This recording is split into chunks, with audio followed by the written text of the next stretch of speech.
Hello guys, welcome back to my channel. આજે જો આપણે આ જીમના કપડાં પહેરીને પાછા રેડી થઈ ગયા છીએ. આજે હું જઈ રહી છું બીજી વાર જીમ. શું સાંભળ્યું? હા, બીજી વાર જ જાઉં છું, પણ એક્સરસાઇઝ કરવા માટે નહીં. સવારમાં તો એક્સરસાઇઝ કરી લીધી, હવે હું જાઉં છું રીલ શૂટ કરવા માટે જીમની. તો જોઈએ હવે, મતલબ મેં તો ટોટલ 3 કન્સેપ્ટ વિચાર્યા છે. આ થઈ ગયું. 3 કન્સેપ્ટ વિચાર્યા છે. કેટલા થાય છે? આમ તો મારી પાસે 4 કન્સેપ્ટ છે, પણ જનરલી મેં 3 શૂટ કરશું ત્યાં જીમમાં.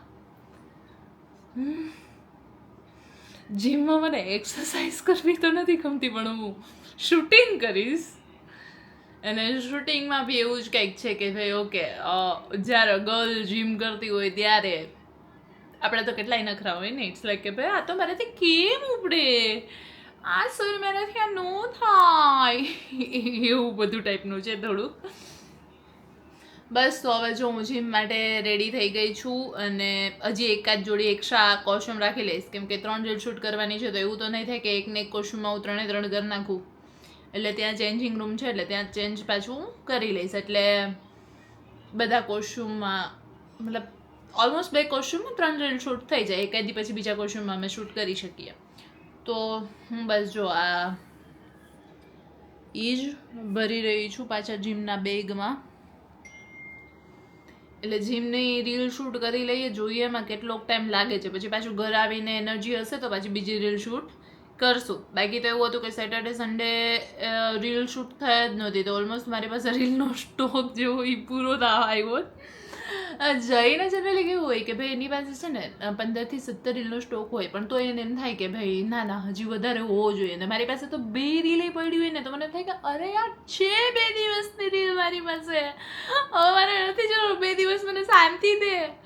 મતલબ મારું થોડુંક ઈ ટાઈપનું છે.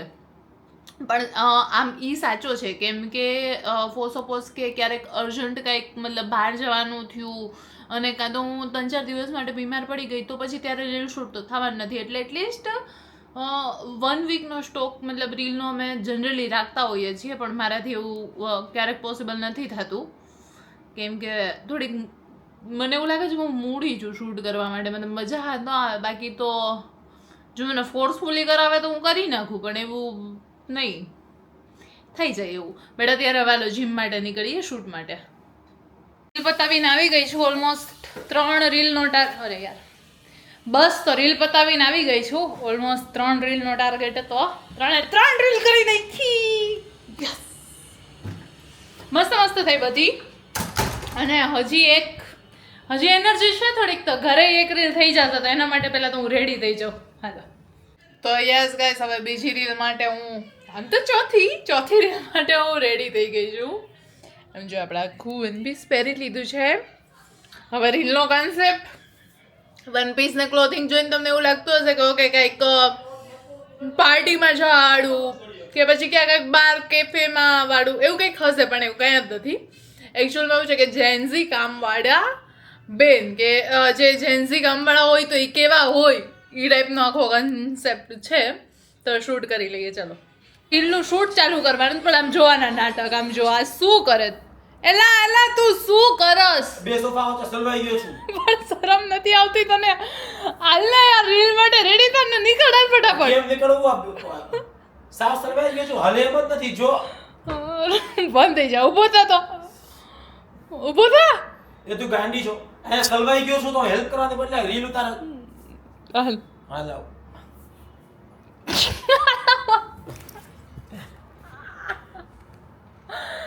શું છે એલા? અહીંયા સલવાઈ ગયો છું તો પણ તો મને કા બેસાડી દેસ? તો તું નથી ખેંચી શકતી, સામી ખેંચી જશ તો હું શું કરું? ઊભો થા. હાલ આ નથી ઊભો થા તો શૂટિંગ માટે. તો રીલ શૂટ કરતા હતા એની વચ્ચે એક બ્રેક આવી ગયો છે, કેમ કે જુઓ નહીં આ ફોન ઉપર વાત કરવા માંડ્યો જ. ઓબ્વિયસલી મતલબ બિઝનેસ નો ફોન આવ્યો છે તો વચ્ચે ઉપાડવો પડે, કેમ કે અમારું કોઈ બીજું હેન્ડલ નથી કરતું, અમે અમારી જાતે જ હેન્ડલ કરીએ છીએ. તો એ બસ વાત કરે છે, પછી પાછું રીલનું શૂટ ચાલુ કરશું. બસ તો રીલનું શૂટિંગ ફાઇનલી ખતમ થઈ ગયું છે.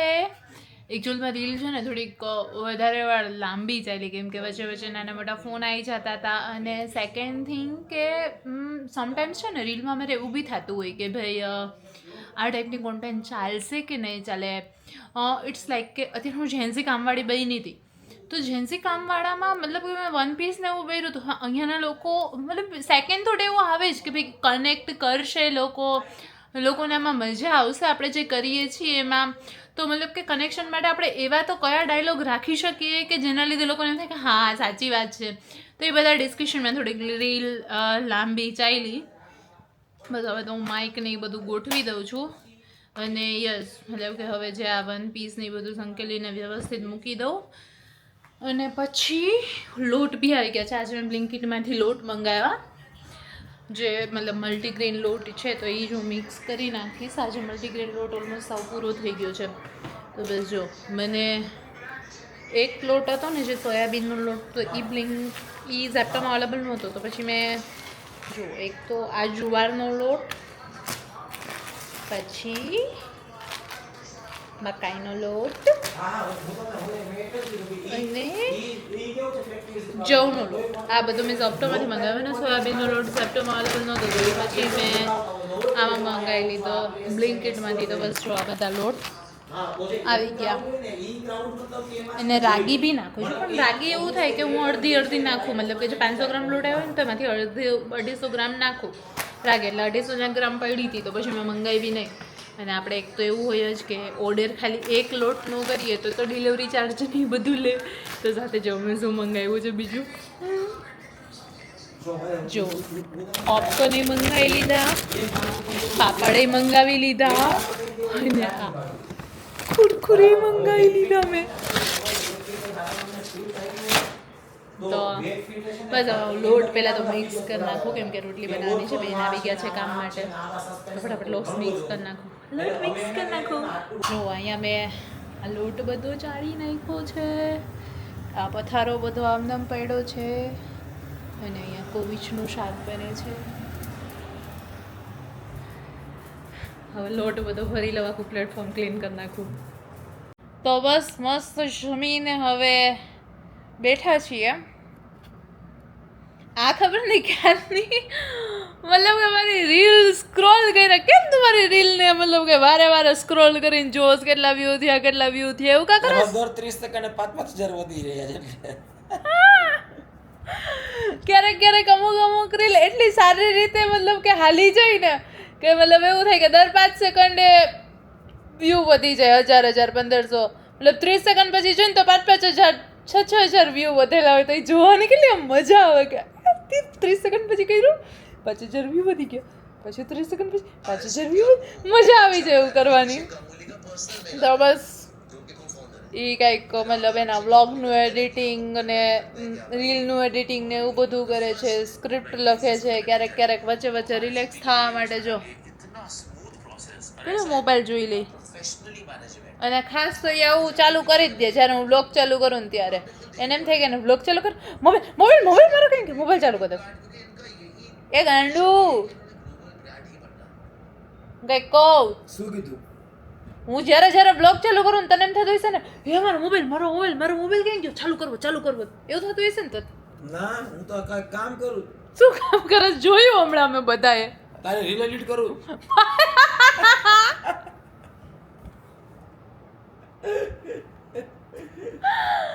મારી રીલ એડિટ કરે છે, બોલો લ્યો.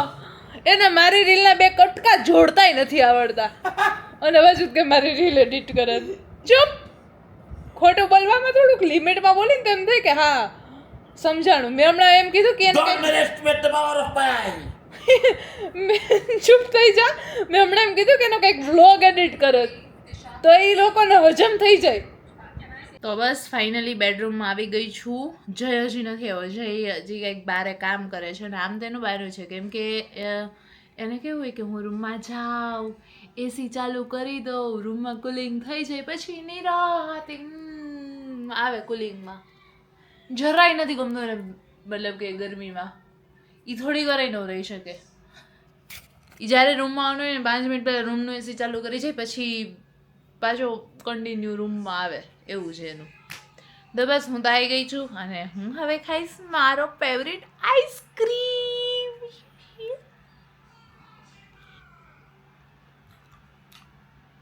વાહ વાહ. કાલે મેં નહોતો ખાધો કેમ કે કાલે મેં બપોરે આઈસ્ક્રીમ ખાઈ લીધું હતું ઇવેન્ટમાં ગયા હતા, તો પછી અમે આઈસ્ક્રીમ ત્યારે ખાઈ પછી રાતે ન ખાધો મેં. તો સારું કહેવાય ને. પણ આજે પછી મને મતલબ કે ભલે હું બહુ ઝાઝો ન ખાઉં, હું કદાચ 2 કે 3 સ્પૂન જ મતલબ કે ખાઉં,